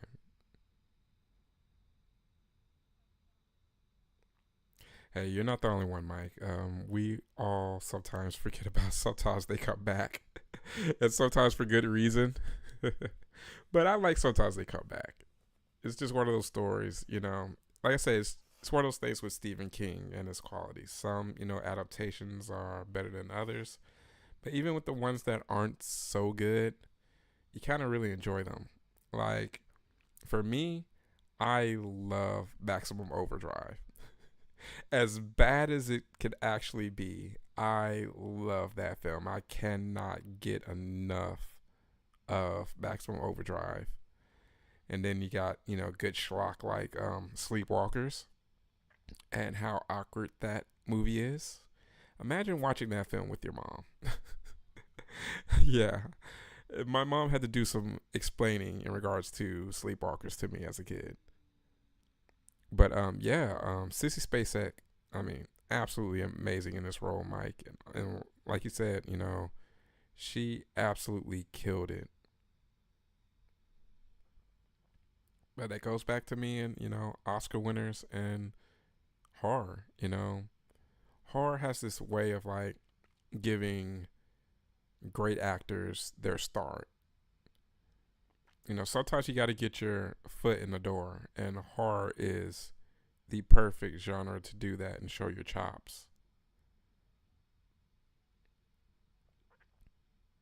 Like, I mean, when Sissy Spacek is filming this, does she think in her wildest dreams that she's going to win an Oscar for The Coal Miner's Daughter?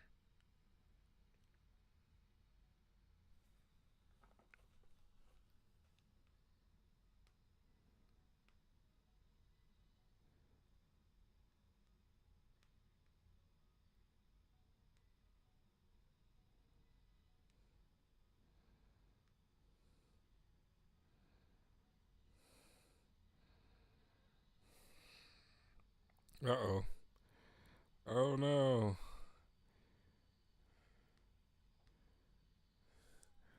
Oh. Telekinesis.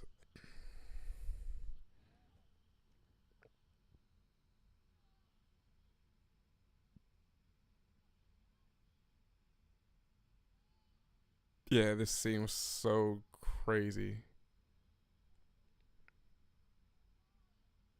But I like how this scene actually is also kind of related to art as well. With her being penetrated. Um,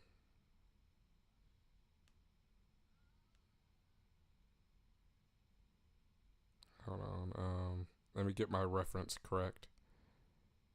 Yeah, there's a very infamous painting.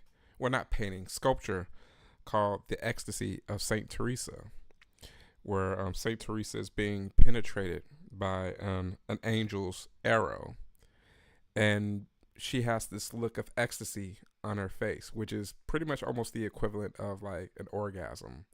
So I correlate that to this scene.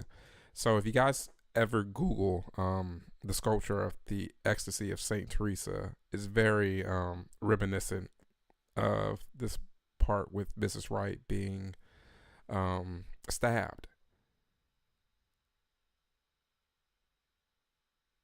That was another creepy part.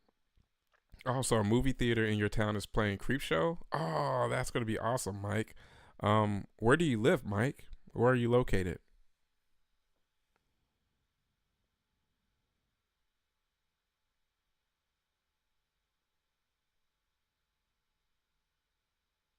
It's sad because like you really do feel the instant regret with Carrie at this moment.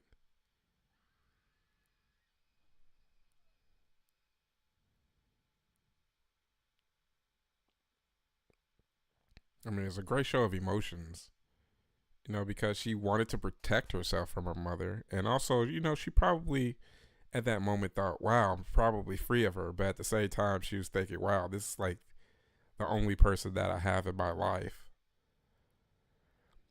So it was a very complex,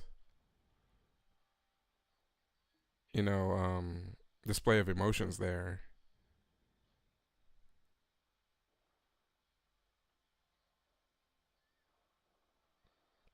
Yeah, you really can't help but to feel very sad for Carrie. It's one of those things where you're just like, hey, I would have totally have been nice to her.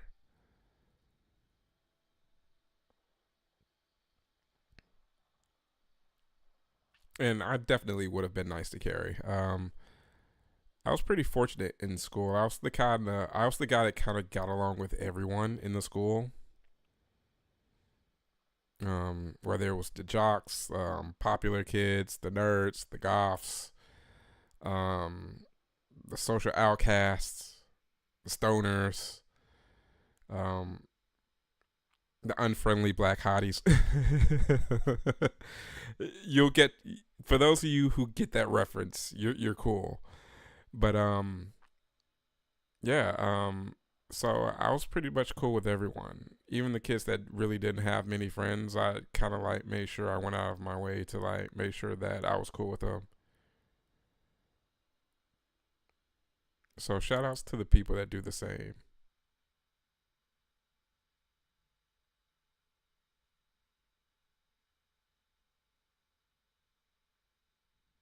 Can you imagine witnessing that and barely avoiding being caught in that tragedy?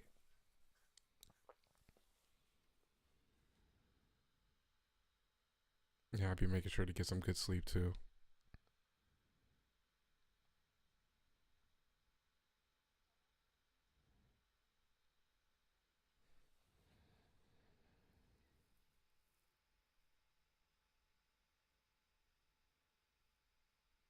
Man, that's such a foregone conclusion of like having a corded phone in your house. I was talking to my son the other day. We were just watching old movies. Well, movies from like the 80s and 90s, and of course we see like a home phone. He's just like, wow, just hearing that ring would have been like so disturbing. And I'm like, yeah, it could have been for sure at times, especially when you weren't expecting it, and especially when you didn't know who was on the other line. I had to explain prank calls to him. Okay, guys. Okay, for this scene, um, how did you react to this scene with this jump scare? Now, I personally think this is one of the best jump scares ever, along with The Exorcist 3. So tastefully done with how it like lulls you to sleep and then bam, just gets you. As far as these are the best type of jump scares. So you have Carrie, Exorcist 3. They're very high up there. And I would give the jump scare with Jaws with the throwing the chum into the waters. That's also a very good jump scare. Also, you're in Boise. There's this convention in Idaho that I want to go to. I have to double check the name of it, but I believe it may be in Boise. But I want to definitely go check that one out because that would be an excuse for me to go to Boise, well, to go to Idaho and mark that off as a state that I've been to for a horror convention. Yeah, you're right, Mike. This is like, oh, this is still one of those ones that grave jump scares. Ah, absolutely perfect way to end the film. Yeah, it really got me good the first time I saw it. I should have known better that something was amiss with it. I mean, because I had actually seen the first Friday the 13th before I had saw Carrie. So I was very familiar with that jump scare. But I mean, I didn't know that basically they had ripped off Carrie for that jump scare. Oh man, but all right guys, that's Carrie. Absolutely great movie. Wonderful cast of people. I mean, my goodness. I mean, top to bottom, great people. Um, my favorite Nightmare on Elm Street. I'm a Dream Warriors guy. Dream Warriors is the one that I probably go back to and watch the most. Mm, Followed shortly after part four and part one. I share. I would keep those tied for different reasons because I mean the first one is the first one. I absolutely love it. It's the one that started it all. But part four is probably the one that I watched the most as a kid, mainly because that was the one that was always available at the local rental stores. So, I mean, for instance, I mean, can you blame them though? I mean, Dream Warriors was always checked out along with part one. So the one that I always grabbed was part four. So and then also I was a kid. I mean, it was the perfect time for it.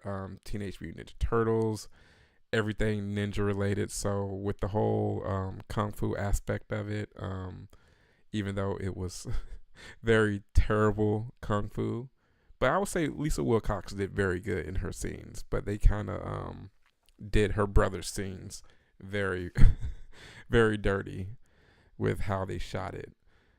But yeah, that is probably my favorite ones. I do love part two as well, but I was an early fan of part two mainly because I saw it on ABC's Up All Night, I believe, one night, and I really liked how different it was from the other ones. Um, One of my favorite things about it was the fact that it was the scariest Freddy. Like scary. You talk about scary. Freddy is absolutely diabolical in part two. The makeup for him looks great.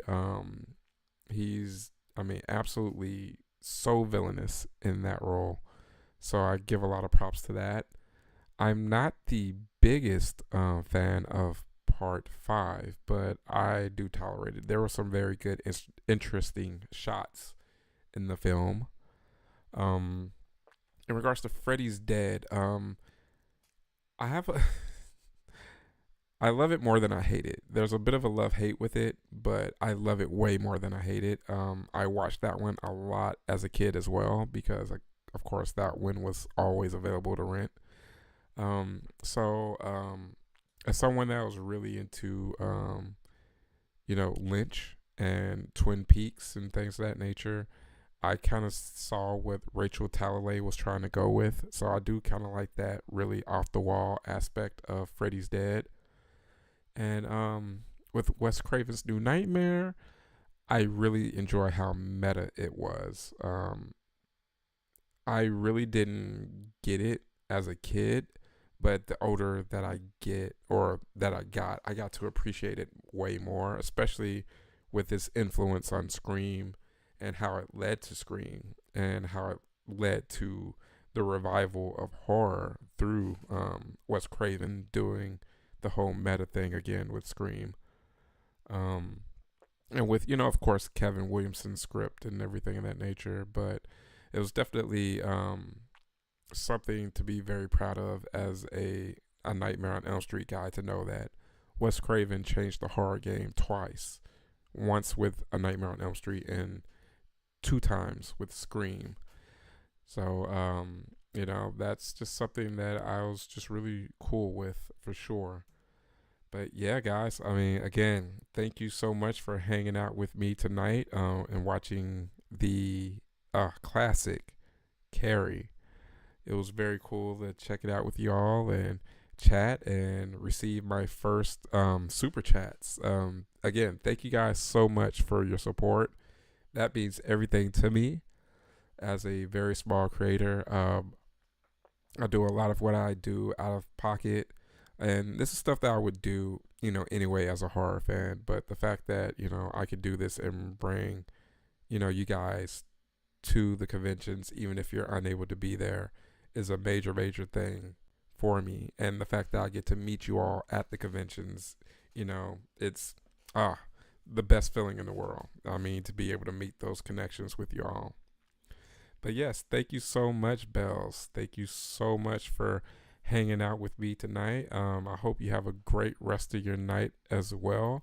I'm not sure if I'm going to do a live stream next Monday. I may have to move it to Tuesday or Wednesday because I will be coming back from Scarefest, and instead of flying, I will be driving. So I'm not sure if I will make it back home in time for it. So let's just say we will make our next watch party tentative for next Tuesday and at the latest Wednesday. So I will be letting you all in the know in regards to when our next live watch party will be. But I look forward to seeing you all there. And yes, Bells, I definitely look forward to seeing you at Frightmare. Again, for any of you all that are watching, if you see me at a convention, doesn't matter if I'm, filming something, if I'm live streaming, stop me and say hello. It means everything to me to meet every single one of you all that support the channel and to, establish a relationship with you all so that I know who you all are. So, again, thank you so much for your support, everyone. And thank you, Josh. I'm looking forward to a great time at Scarefest, and I can't wait to bring everyone the vlog for this upcoming convention. But again, guys, hope you all have a great rest of your night. I am Brendan with the Horror Greenbook signing off, letting you guys know, go ahead and smash the like button, or as we call it on the Horror Greenbook, throwing those Ash Williams severed hands at us. Go ahead, throw them at me, throw them at me. Comment in regards to anything that you saw, and go ahead and hit that subscribe button if you want to stick around. Go ahead and also hit that bell so that you are notified whenever something of mine is posted. You don't want to miss out because you never know when I will drop something else on the channel. But again, guys, Thank you so much for supporting and everything. I am Brendan, your travel guide, letting you know that it is scary in those streets. So let me know that you made it home safely, travelers.